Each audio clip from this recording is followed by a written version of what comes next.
Teddy Jallo. Good morning. Morning, Your Honor. You have 2 red light violations. Okay. These are both on Westminster and Manton Street.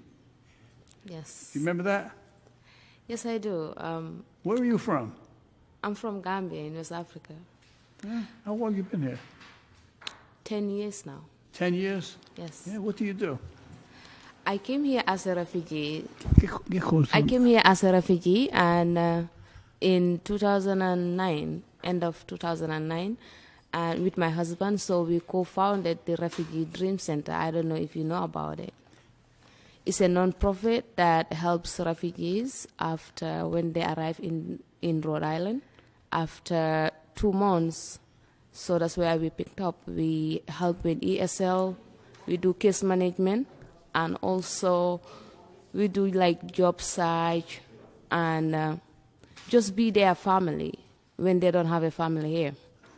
What other services do you provide for them? Do you feed them? Do you house them? What do you do? No, actually we don't feed them, but we help them get, for example, if they need food, we can help them go to DHS for them to have food stamp, and we help them to be self-sufficient, like to learn the English, know how to speak English, get jobs, get good schools, and mentor the kids so they don't go in the streets.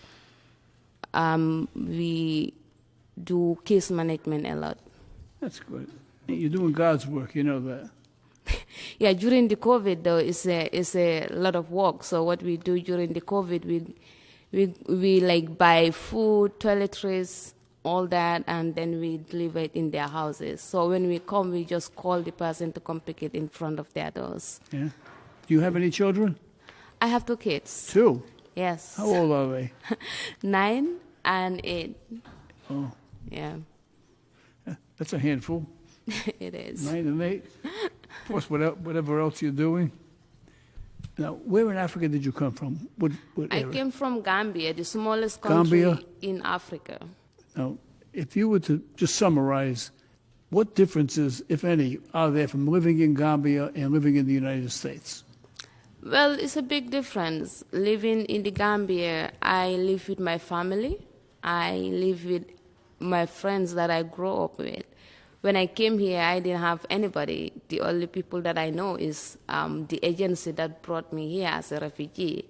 So I have to start from like zero, a newborn. I work my way up.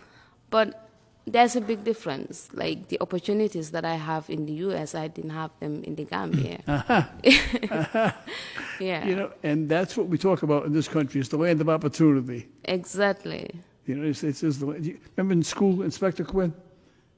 See, the United States is the land of opportunity. Exactly. You know? My dad was born in Italy.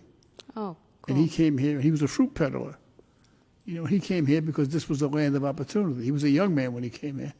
That's But nice. his mom, who had 10 kids, came here with all the kids for opportunities, you know. And my father's dream was that his kids would do well. And That's why we create the center to give back. well, we try to give back. And Yes, we can give back in many different ways. that's true. You know, sometimes people always think there's a monetary, that it's money. You give people money. That really isn't giving back all the time. You know what it takes sometimes? It takes putting a hand on somebody's shoulder That's true. who has no hope or who has a problem and has no one to listen to them and has no one to give them advice. And putting a hand on their shoulder and, That is true. and telling them that you care. That is true. You know, We see that a lot. just to give of yourself. Yep. And in many cases, depending on the circumstances, you know, we help people with money, opportunity, circumstances, you know, whatever the circumstances might be, you know. We say That's what? true.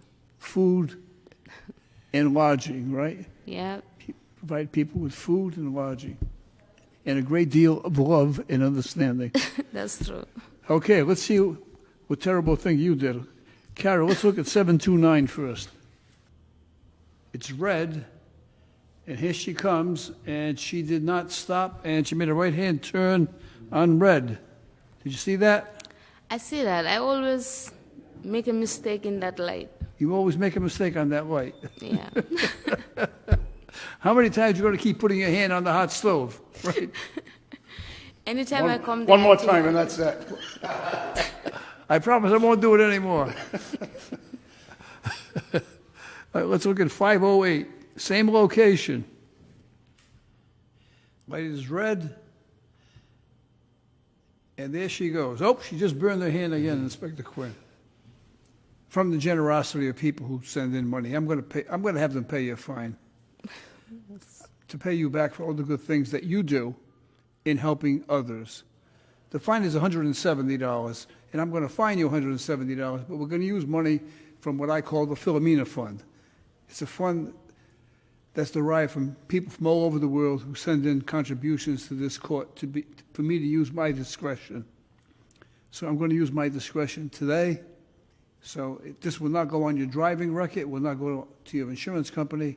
The bottom line is that it will be dismissed for you, right? Okay. But the fine is going to be paid, so the city will realize $170 on your behalf. Thank you Okay? so much, And sir. the Philomena Fund is named after my mom. Thank you. Thank you If so she- much. If she was here now, she'd probably start cooking to feed you. Okay. Thank you. Thank you so much. Good luck to you. Yeah.